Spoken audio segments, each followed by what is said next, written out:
क्या होता है जब एक बूढ़े बेसहारा इंसान की आवाज को अनसुना कर दिया जाता है, जब समाज उसे सिर्फ एक बोझ समझने लगता है। आज की कहानी एक ऐसे ही 80 साल के बुजुर्ग की है, जिन्हें उनके पड़ोसी हर रात तड़पाते थे। जब वो मदद के लिए पुलिस के पास गए तो उनका मजाक बनाया गया, लेकिन एक छोटी सी तस्वीर ने सब कुछ बदल दिया। ये कहानी आपको अंदर तक झकझोर देगी और सोचने पर मजबूर कर देगी कि हम अपने नायकों और उनके परिवारों के साथ कैसा बर्ताव करते हैं। प्रकाश शर्मा जी दिल्ली के लाजपत नगर की एक पुरानी सोसाइटी में अकेले रहते थे। 80 साल की उम्र में उनकी दुनिया सिमटकर एक छोटे से 2 कमरों के फ्लैट में रह गई थी। उनकी पत्नी नलिनी सालों पहले गुजर चुकी थी। उनका इकलौता बेटा कैप्टन समीर शर्मा देश के लिए कारगिल की जंग में शहीद हो गया था। प्रकाश जी की सुबह अपने बेटे और पत्नी की तस्वीरों से बात करते हुए शुरू होती थी और रातें यादों के सहारे कटती थीं। लेकिन पिछले कुछ महीनों से उनकी रातों का सुकून छीन लिया गया था। उनके ठीक बगल वाले फ्लैट में रहने वाली एक लड़की स्वाति और उसका दोस्त साहिल आए दिन देर रात तक शोर शराबा और पार्टियां करते थे, जिससे प्रकाश जी का जीना मुहाल हो गया था। एक और रात दीवार के उस पार से आती तेज संगीत की धुनें प्रकाश जी के कानों में हथौड़े की तरह बज रही थीं। आधी रात का वक्त था। बेस की थरथराहट से दीवार पर लगी उनके बेटे समीर की तस्वीर भी कांप रही थी।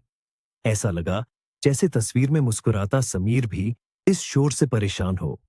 प्रकाश जी ने अपनी लाठी उठाई और कांपते हाथों से 2 बार दीवार पर ठोका। जवाब में संगीत और तेज हो गया। साथ ही गंदे ठहाकों की आवाज आने लगी। उनकी हिम्मत जवाब दे रही थी। हर रात का यही सिलसिला था। वो बस शांति से सोना चाहते थे, लेकिन शायद ये भी बहुत बड़ी मांग थी।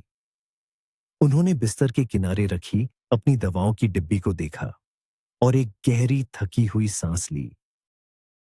आखिरकार हिम्मत जुटाकर प्रकाश जी बिस्तर से उठे। उन्होंने अपना पुराना ऊनी खादी का कुर्ता पहना और धीरे धीरे दरवाजे की ओर बढ़े। उनके घुटनों का दर्द हर कदम के साथ बढ़ रहा था। बाहर सीढ़ियों पर सिगरेट के जले हुए टुकड़े और खाली पैकेट बिखरे पड़े थे। यह भी रोज का काम था। उन्होंने कांपते हुए हाथ से पड़ोस के दरवाजे की घंटी बजाई। कुछ देर बाद दरवाजा झटके से खुला। सामने स्वाति खड़ी थी। उसकी आंखों में नशा और गुस्सा दोनों था। उसके पीछे साहिल खड़ा मुस्कुरा रहा था। क्या चाहिए दादाजी? नींद नहीं आ रही?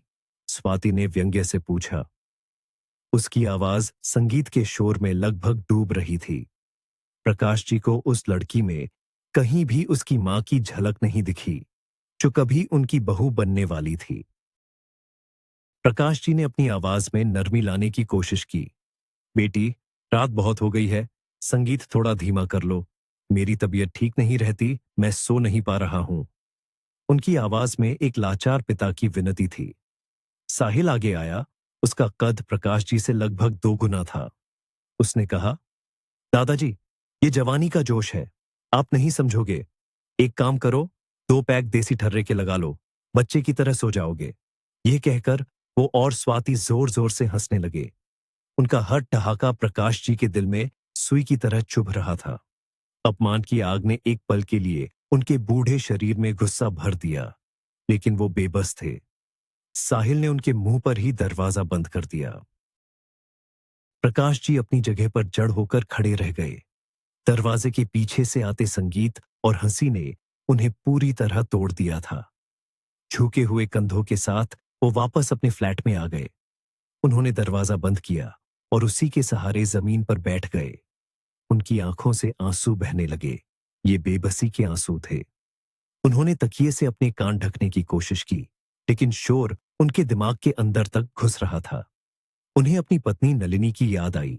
अगर वो आज होती तो शायद वो इस स्थिति को बेहतर ढंग से संभाल पाती। वो हमेशा कहती थी, प्रकाश, आपका दिल बहुत नरम है। आज उन्हें अपना ये नरम दिल ही अपनी सबसे बड़ी कमजोरी लग रहा था। इस सोसाइटी में प्रकाश जी का दर्द सुनने वाला कोई नहीं था। उनके फ्लोर पर दूसरा फ्लैट खाली पड़ा था, जिसे हाल ही में साहिल ने खरीदा था। नीचे रहने वाले परिवार को ऊंचा सुनाई देता था, इसलिए उन्हें कोई फर्क नहीं पड़ता था। कई बार प्रकाश जी ने पुलिस को फोन किया था, लेकिन जब तक पुलिस की गाड़ी जाती, तब तक संगीत बंद हो चुका होता और स्वाति साहिल शरीफ बनकर सो जाते थे। पुलिसकर्मी प्रकाश जी को ही डांट कर चले जाते कि वो उनका समय बर्बाद कर रहे हैं। 80 साल की उम्र में उन्हें अपनी ही सोसाइटी में एक अजनबी और अवांछित महसूस कराया जा रहा था। स्वाति की मां कल्याणी कभी समीर से प्यार करती थी। वो सोचते थे कि ये दोनों बच्चे कैसे इतने अलग हो सकते हैं। प्रकाश जी को याद आया कि समीर बचपन से ही फौजी बनना चाहता था। वो अपने दादा की पुरानी संदूक से उनके मेडल निकालकर घंटों उन्हें साफ करता था। उसके दादा, जो 1941 की लड़ाई में शहीद हुए थे, समीर के हीरो थे। प्रकाश जी खुद एक इतिहास के अध्यापक थे। वो अपने बेटे को हमेशा महान योद्धाओं की कहानियां वो सुनाते थे। वो उसे सिखाते थे कि देश से बड़ा कुछ नहीं होता। जब समीर ने कहा कि वो सेना में जाएगा, तो प्रकाश जी का सीना गर्व से चौड़ा हो गया था, लेकिन नलिनी का दिल डर से कांप उठा था। एक मां का दिल हमेशा अपने बच्चे के लिए आशंकित रहता है। उन्होंने समीर को बहुत समझाने की कोशिश की, लेकिन बेटे की जिद के आगे उन्हें झुकना पड़ा। मां, तुम चिंता मत करो, समीर हमेशा हंसकर कहता था। आजकल कहां लड़ाइयां होती हैं, देश में सब शांत है। मैं तो बस नौजवानों को ट्रेनिंग दूंगा। नलिनी सिर हिला देती, लेकिन उसकी आंखों का डर कभी कम नहीं हुआ। प्रकाश जी उसे समझाते, नलिनी, हमें अपने बेटे पर गर्व करना चाहिए। हमने एक असली मर्द को पाला है। वो अपने दादा की विरासत को आगे बढ़ा रहा है।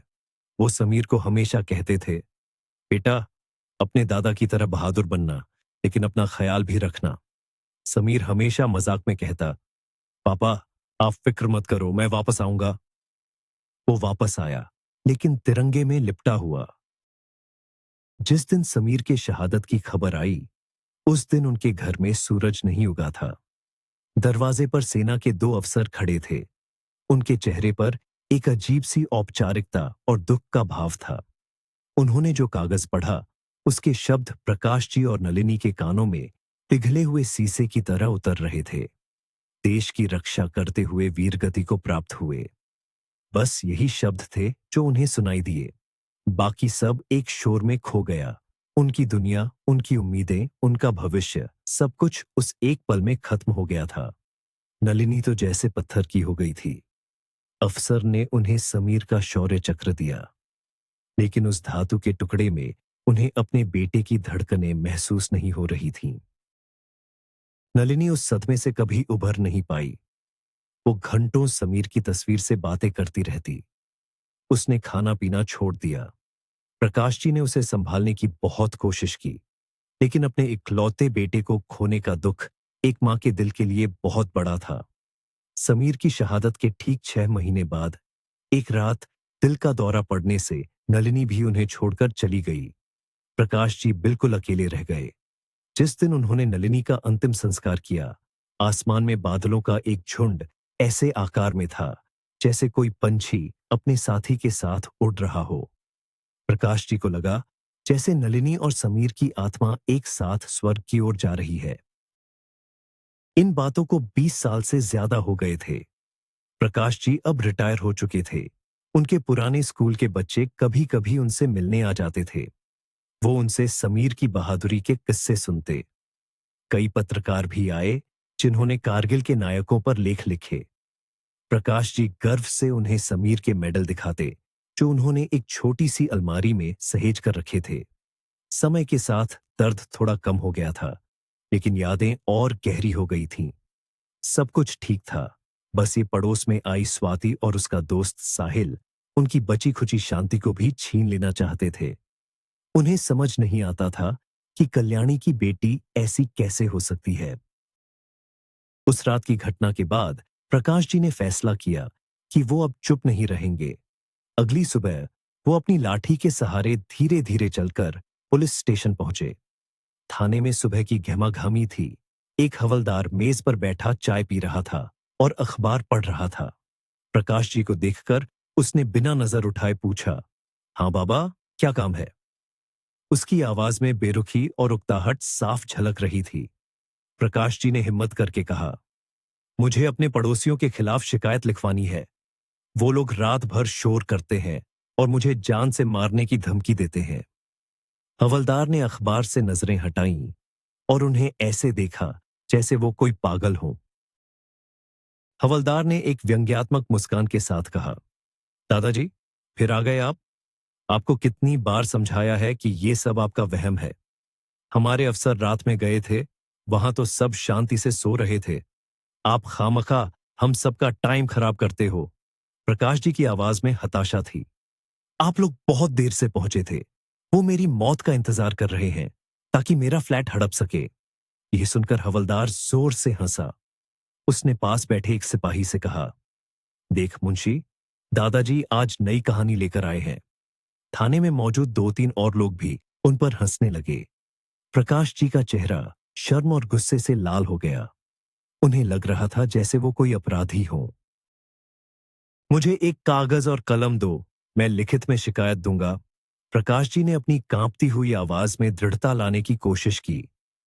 हवलदार ने बेमन से एक पुराना मुड़ा हुआ कागज और एक कलम उनकी तरफ खिसका दी। प्रकाश जी ने अपना चश्मा नाक पर टिकाया और कांपते हाथों से अपनी शिकायत लिखने लगे। हर अक्षर लिखने में उन्हें बहुत मेहनत करनी पड़ रही थी। उनके हाथ अब उनका साथ नहीं दे रहे थे। हवलदार ने चुपके से मुंशी को इशारा किया कि इस बूढ़े को ज्यादा गंभीरता से लेने की जरूरत नहीं है। जब प्रकाश जी ने अर्जी उसे दी तो उसने बिना पढ़े ही उसे एक तरफ रख दिया। ठीक है दादाजी, हम देख लेंगे। अब आप घर जाइए, उसने कहा। प्रकाश जी जानते थे कि उनकी अर्जी का क्या होगा। वो उसे कूड़ेदान में फेंक देंगे, लेकिन उनके पास और कोई चारा नहीं था। वो भारी मन से थाने से बाहर निकल आए। पूरा 1 हफ्ता गुजर गया। पुलिस की तरफ से कोई जवाब नहीं आया, बल्कि स्वाति और साहिल का अत्याचार और बढ़ गया। एक रात स्वाति ने उनके दरवाजे के नीचे से एक पर्ची खिसकाई, जिस पर लिखा था, बूढ़े, ऊपर वाले तुम्हें बुला रहे हैं, जल्दी जाओ। उस रात प्रकाश जी एक पल के लिए भी नहीं सो पाए। उनके दिल की धड़कनें तेज हो गई थीं। उन्हें लगा जैसे उनका दम घुट जाएगा। उन्हें लगा कि अब पानी सिर से ऊपर जा चुका है। उन्हें कुछ बड़ा करना होगा। अगली सुबह प्रकाश जी फिर से पुलिस स्टेशन पहुंच गए। इस बार वो पहले से ज्यादा दृढ़ थे। उस समय थाने में सुबह की मीटिंग चल रही थी। बड़े अफसर अपनी अपनी गाड़ियों से उतरकर अंदर जा रहे थे। प्रकाश जी ने एक अफसर को रोकने की कोशिश की, लेकिन उसने हाथ झटक कर उन्हें किनारे कर दिया। कोई उनकी बात सुनने को तैयार नहीं था। वो थककर फिर से उसी हवलदार की मेज के पास पहुंचे। हवलदार ने उन्हें देखते ही अपना माथा पीट लिया। दादा, तुम्हें चैन नहीं है क्या? जाओ यहां से। तुम्हारी कहानी में किसी को दिलचस्पी नहीं है। तुम्हारे पड़ोसी बहुत शरीफ लोग हैं, उसने चिल्लाकर कहा। शरीफ लोग? वो शरीफ लोग मुझे जीने नहीं दे रहे हैं। प्रकाश जी की आवाज अब गुस्से और बेबसी से कांप रही थी। मैं आज यहां से बिना अपने बड़े साहब से मिले नहीं जाऊंगा। मुझे इंसाफ चाहिए। उनकी ऊंची आवाज ने थाने में मौजूद सभी लोगों का ध्यान खींच लिया। हवलदार अपनी कुर्सी से उठा और उन्हें बाहर धकेलने की कोशिश करने लगा। चलो बाहर निकलो, यहां तमाशा मत करो। लेकिन प्रकाश जी अपनी जगह पर अड़ गए। मैं नहीं जाऊंगा। जब तक तुम्हारी नींद नहीं टूटेगी, मैं यहीं रहूंगा। ये कहते कहते अचानक उनके सीने में एक तेज दर्द उठा। उन्होंने अपना सीना पकड़ लिया और लड़खड़ाने लगे। यह हंगामा सुनकर मीटिंग रूम से इंस्पेक्टर विक्रम सिन्हा खुद बाहर आ गए। वो एक लंबे रौबदार अफसर थे, जिनकी आंखों में एक अजीब सी सख्ती थी।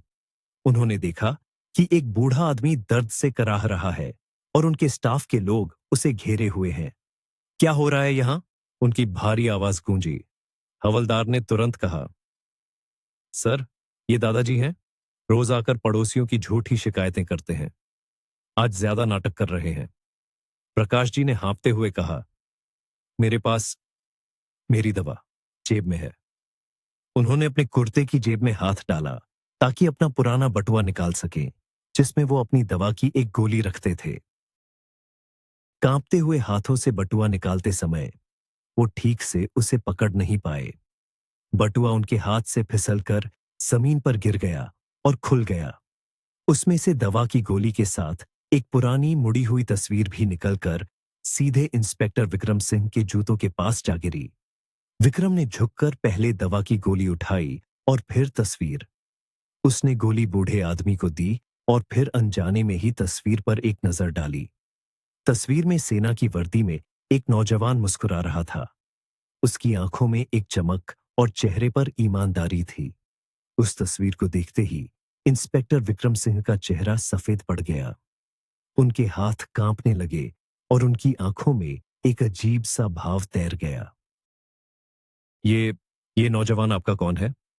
विक्रम सिंह की आवाज में एक अनजानी घबराहट थी। उन्होंने तस्वीर को ऐसे पकड़ रखा था जैसे वो कोई खजाना हो। थाने में मौजूद सभी लोग हैरान थे कि उनके सख्त मिजाज अफसर को अचानक क्या हो गया। प्रकाश जी ने दवा को अपनी जीभ के नीचे रखा और धीरे से बोले, ये मेरा बेटा है, समीर, कैप्टन समीर शर्मा। जैसे ही यह नाम विक्रम सिंह के कानों में पड़ा, उनकी आंखों के सामने 20 साल पुराना एक खौफनाक मंजर घूम गया। कारगिल की बर्फीली चोटियां, गोलियों की आवाज और एक नौजवान लेफ्टिनेंट का मुस्कुराता हुआ चेहरा जो कह रहा था, फिक्र मत करो जवानों, हम जीतेंगे। समीर, विक्रम सिंह के मुंह से बस यही एक शब्द निकला। वो तस्वीर को देखे जा रहे थे। ये तो वही लेफ्टिनेंट है, पास खड़े एक पुराने सब इंस्पेक्टर ने कहा, जो विक्रम सिंह की कहानी जानता था। विक्रम ने कांपती हुई आवाज में कहा, हाँ, यह वही इंसान है जिसने मेरी जान बचाई थी। आज मैं जिंदा हूं तो सिर्फ इस बहादुर की वजह से। उन्होंने तस्वीर को ऊपर उठाया ताकि सब देख सके।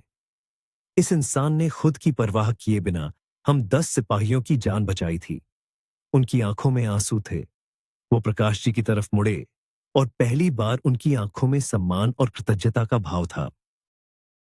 विक्रम सिंह के दिमाग में वो रात ताजा हो गई। वो 19 साल का एक नौजवान सिपाही था। उनकी पलटन पर दुश्मनों ने अचानक हमला कर दिया था। वो लोग एक छोटी सी चौकी में घिर गए थे। गोलियां खत्म हो रही थीं और मदद की कोई उम्मीद नहीं थी। सबने मान लिया था कि ये उनकी आखिरी रात है। तभी एक ग्रेनेड उनकी चौकी के अंदर आकर गिरा। उसकी पिन निकली हुई थी। एक पल के लिए सबकी सांसें रुक गईं। मौत सिर्फ कुछ सेकंड दूर थी। सब जड़ हो गए थे, हिल भी नहीं पा रहे थे। तभी लेफ्टिनेंट समीर शर्मा चिल्लाए, नीचे झुको, और खुद उस ग्रेनेड के ऊपर कूद गए। एक जोरदार धमाका हुआ। जब धुआं छौंटा तो लेफ्टिनेंट समीर शर्मा शहीद हो चुके थे, लेकिन उनकी वजह से चौकी में मौजूद बाकी सभी सिपाही बच गए थे। उन्हीं बचे हुए सिपाहियों में से एक विक्रम सिंह भी थे। वो उस दिन को कभी नहीं भूले थे। अपने अफसर की कुर्बानी ने उन्हें जीवन का एक नया मकसद दिया था। उन्होंने कसम खाई थी कि वो भी देश की सेवा करेंगे और हमेशा सच्चाई का साथ देंगे। और आज उसी हीरो के पिता उनके सामने एक फरियादी बनकर खड़े थे और उनका ही स्टाफ उनका अपमान कर रहा था। विक्रम को खुद पर शर्मिंदगी महसूस हुई। शर्मा जी, आपका बहुत बहुत धन्यवाद, विक्रम ने प्रकाश जी के हाथ पकड़ते हुए कहा। मैं आपके बेटे का कर्ज कभी नहीं चुका सकता। प्लीज, आप मेरे केबिन में चलिए। उन्होंने प्रकाश जी को सहारा दिया और अपने केबिन की ओर ले गए।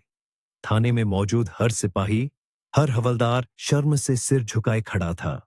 उन्हें अपनी गलती का एहसास हो रहा था। वो जिसे एक पागल बूढ़ा समझ रहे थे, वो एक परमवीर के पिता थे। केबिन में पहुंचकर विक्रम ने प्रकाश जी को आराम से कुर्सी पर बिठाया और उनके लिए पानी मंगवाया। उन्होंने कुछ देर समीर की बातें की, अपनी यादें साझा की। फिर विक्रम सिंह ने उस मामले के बारे में पूछा जिसकी वजह से प्रकाश जी को थाने आना पड़ा था। प्रकाश जी ने शुरू से लेकर अंत तक अपनी पूरी कहानी बताई। कैसे स्वाति और साहिल उन्हें परेशान करते हैं, कैसे वो उनकी रातों की नींद हराम कर चुके हैं और कैसे वो उनका फ्लैट हड़पना चाहते हैं। विक्रम सिंह का चेहरा गुस्से से सख्त हो गया। उन्होंने तुरंत अपने सबसे भरोसेमंद अफसरों को बुलाया। इस मामले की जांच मैं खुद करूंगा, उन्होंने दृढ़ता से कहा। शर्मा जी, मैं आपसे वादा करता हूं, आपको इंसाफ मिलेगा। दोषियों को बख्शा नहीं जाएगा। प्रकाश जी की आंखों में उम्मीद की एक नई किरण जागी। विक्रम सिंह ने मामले को गंभीरता से लिया। उन्होंने तुरंत एक टीम बनाई। प्रकाश जी के फ्लैट में गुप्त रूप से सुनने वाले यंत्र और सीढ़ियों पर एक छिपा हुआ कैमरा लगा दिया गया। वो स्वाति और साहिल को रंगे हाथों पकड़ना चाहते थे। उन्हें ज्यादा इंतजार नहीं करना पड़ा। उसी रात साहिल ने शराब के नशे में प्रकाश जी के दरवाजे को पीटना शुरू कर दिया और गंदी गालियां देने लगा। स्वाति उसे रोकने के बजाय उसका साथ दे रही थी और हंस रही थी। उनकी सारी हरकतें और बातें कैमरे में रिकॉर्ड हो गईं। अगले दिन वो सारे सबूत इंस्पेक्टर विक्रम सिंह की मेज पर थे। अगले दिन स्वाति और साहिल को पूछताछ के लिए थाने बुलाया गया। प्रकाश जी को भी बुलाया गया था। केबिन में स्वाति और साहिल सिर झुकाए बैठे थे। उनके सामने उनके ही कारनामों की रिकॉर्डिंग चल रही थी। विक्रम ने उन्हें धमकाया कि इस जुर्म के लिए उन्हें कई साल की जेल हो सकती है। उन्हें समझ आ गया था कि अब वो बच नहीं सकते, क्योंकि इस बूढ़े आदमी के पीछे अब पूरी पुलिस फोर्स खड़ी थी। मैं बस एक बात नहीं समझ पा रहा स्वाति, प्रकाश जी ने अपनी धीमी आवाज में पूछा। तुम मुझसे इतनी नफरत क्यों करती हो? मैंने तुम्हारा क्या बिगाड़ा है? क्या बिगाड़ा है? स्वाति अचानक चीख पड़ी। उसकी आंखों में आंसू और नफरत दोनों थे। आपके उस महान बेटे की वजह से मेरी मां ने पूरी जिंदगी डर में गुजारी। सब कुछ उसी की वजह से हुआ। प्रकाश जी हैरान रह गए। मेरे बेटे ने तुम्हारी मां के साथ क्या किया? जहां तक मुझे याद है, वो दोनों एक दूसरे को बहुत पसंद करते थे। स्वाति रोते हुए बोली, पसंद करते थे। मेरी मां ने मरने से कुछ दिन पहले मुझे बताया था कि मैं आपके बेटे समीर की बेटी हूं। मेरे पापा, जिन्हें मैं जिंदगी भर अपना पिता मानती रही, वो मेरे असली पिता नहीं थे। कमरे में एक गहरा सन्नाटा छा गया। प्रकाश जी को लगा जैसे किसी ने उनके कानों में गर्म लावा डाल दिया हो। बेटी, उनके मुंह से बस यही शब्द निकला। तो तुम मेरी पोती हो? स्वाति सिसक रही थी। हाँ, और मैं आपसे नफरत करती हूं, क्योंकि आपके बेटे की वजह से मेरी मां ने हमेशा झूठ बोला। मेरे पापा बहुत अच्छे इंसान थे, लेकिन उन्हें हमेशा धोखा मिला और वो बिना सच जाने ही इस दुनिया से चले गए। मैं उनकी धोखेबाज पत्नी या उसके नाजायज बच्चे की तरह नहीं जीना चाहती थी। मुझे बस ये फ्लैट चाहिए था, ताकि मैं इस कलंक को मिटा सकूं। सब कुछ बस इस फ्लैट के लिए, प्रकाश जी ने दोहराया। वो पूरी तरह टूट चुके थे। उन्हें अब स्वाति पर गुस्सा नहीं, बल्कि तरस आ रहा था। उन्होंने अब जाकर ध्यान से स्वाति के चेहरे को देखा। हाँ, उसकी आंखें बिल्कुल समीर जैसी थीं। नलिनी सही कहती थी, वो उनकी ही पोती थी, लेकिन परवरिश और नफरत ने उसे बिल्कुल अलग इंसान बना दिया था। अगर तुम मुझे सब कुछ सच सच बता देती, तो मैं तुम्हें ये घर वैसे ही दे देता बेटी। प्रकाश जी की आवाज में दर्द था। लेकिन तुमने जो किया, तुमने मुझे बहुत दुख पहुंचाया है। यह कहकर वो धीरे धीरे केबिन से बाहर चले गए। उस दिन के बाद पड़ोस में शांति छा गई। साहिल ने अपना फ्लैट बेचा और कहीं और चला गया। स्वाति भी नजरें चुराकर रहती थी। कुछ ही महीनों में खाली हुए फ्लैट में एक नया परिवार रहने आया। आनंद और अंजलि दोनों स्कूल में टीचर थे और उनके दो छोटे छोटे बच्चे थे। उनके आने से उस सूने गलियारे में फिर से बच्चों की खिलखिलाहट गूंजने लगी। प्रकाश जी को बच्चों का शोर अच्छा लगता था। वो अक्सर उनके साथ खेलते, उन्हें कहानियां सुनाते। आनंद और अंजलि भी उनका बहुत ख्याल रखते थे। एक साल बाद एक सुबह प्रकाश जी अपनी नींद में ही शांति से गुजर गए। उनके चेहरे पर एक सुकून था। जब उनका वसीयतनामा पढ़ा गया, तो सब हैरान रह गए।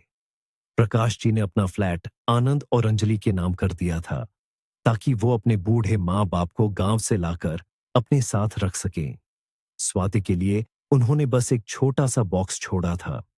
जब स्वाति ने कांपते हाथों से उस बॉक्स को खोला, तो उसमें कैप्टन समीर शर्मा की वही तस्वीर थी।